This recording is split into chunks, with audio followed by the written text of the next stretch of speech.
যখন আমাদেরকে বললাম কি দাদা দিদি আসো আমার মেয়েকে দেখো, আমার মেয়েকে জুনিয়র ডক্টরকে নিয়ে আসো, তো ওদেরকে ডক্টর আনলো না এদের। আপনি দেখুন আপনার যদি মেয়ে যদি ওই রকম হয় আপনি কি করবেন? এখন দিনে দুবার ব্যবহার করো স্টপেজ ক্রিম আর নিজেকে রাখো এভারগ্রিন। কেয়াশেড আরোমা থেরাপি স্টপেজ ক্রিম আর খুঁজে পাও নতুন আমিকে। তখন আপনি আপনি মেয়েকে কি করবেন? আমাকে উত্তর দিন দাদা, কি করবেন আপনি? আপা খোঁজেন তো বলবেন তো ডক্টরকে আমার বাচ্চাকে দেখো। তো এ কি আমার ভুল? না এ আমার ভুল।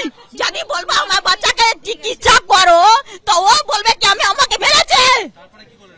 হ্যাঁ না মারধর করিনি, বাচ্চাকে বলা আমার বাচ্চাকে ছাড়ো আমি অন্য হসপিটালে নিয়ে যাব। এই হসপিটাল নেবার জন্য নিয়ে যা দিল না।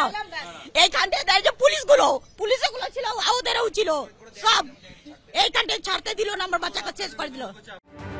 মৃতার পরিবার বলছে যে কার্যত চিকিৎসা না পেয়ে মেয়ের মৃত্যু হয়েছে, এরকমই দাবি করছেন মৃত রঞ্জনা সাউয়ের মা। আর সাগর দত্ত হাসপাতালের সুপার কি বলছেন শোনাবো আপনাদের। পেশেন্ট কোনো গাফিলতিতে মারা যায়নি। পেশেন্ট যখনই ভর্তি হয়েছে আমাদের হাসপাতালের ডাক্তারবাবু এবং নার্সিং স্টাফ তারা সঙ্গে সঙ্গে সেই পেশেন্টকে তাদের যথাযোগ্য চিকিৎসা দিয়েছে। কিন্তু আপনাদেরকে একটা বুঝতে হবে, একটা পেশেন্ট যে পেশেন্টটি 5 দিন ধরে তার বিভিন্ন অসুখ নিয়ে মৃতপ্রায় অবস্থায় আমাদের হাসপাতালে এসে ভর্তি হয়েছিল, সেই অবস্থায় তাদেরকে যথাসম্ভব চিকিৎসা দেওয়ার বন্দোবস্ত আমাদের নার্সিং স্টাফ এবং ডাক্তারবাবুরা যারা ছিলেন সেই মুহূর্তে তারা দিয়েছেন।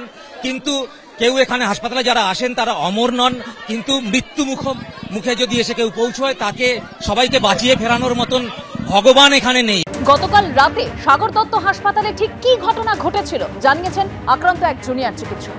প্রত্যেককে মানে ফিজিক্যালি ধাক্কা দেওয়া হয়েছে। আমার কলিগ তাকে তো লিটারেলি একদম পুরো গলা দিয়ে ধাক্কা মেরে দেওয়া হয়েছে, সেও যখন আসে হেল্পের জন্য।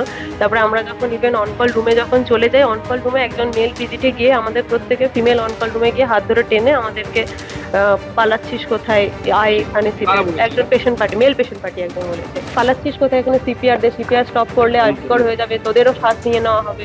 প্রচুর মানে আরো অনেক হ্যাঁ এই নিরাপত্তা তো আগাগোড়াই একটা অভাব ছিল। এবার কালকে যে ঘটনাটা ঘটলো আপনারা হয়তো ঢোকার সময় দেখতে পেয়েছেন, এখানে একটা পুলিশ আউটপোস্টিং হয়েছে, এই গত সপ্তাহতেই হয়েছে। কিন্তু আমাদের প্রশ্ন হচ্ছে গত সপ্তাহে পুলিশ আউটপোস্টিং হওয়া সত্ত্বেও কি করে 15 থেকে 20 জন বাইরের লোক একটা হাসপাতাল যেখানে রোগীদের চিকিৎসা হচ্ছে, যেখানে এতজন ডাক্তার আছে, একটা সরকারি জায়গা, এতজন ওইখানে ওয়ার্ডে ঢুকলো। শুধু ঢুকলো না, তারা ভ্যান্ডালাইজ করলো, এবং শুধু তাই না তারা রীতিমতো ম্যানহ্যান্ডেল করলো, টানা হেঁচড়া করলো এবং ভায়োলেন্স করলো। এবং এই যে আজকে এত কিছু, ওয়ার্ডের মধ্যে চিকিৎসকদের নিরাপত্তা নেই না, নেই তো, সেটা তো একদম পরিষ্কার নেই। আমরা এতদিন ধরে যে আন্দোলন করছি, আরজি করে যে ঘটনাটা 9 তারিখে ঘটেছিল সেটাও তো এই নিরাপত্তারই একটা বিশেষ গাফিলতির জন্য হয়েছে।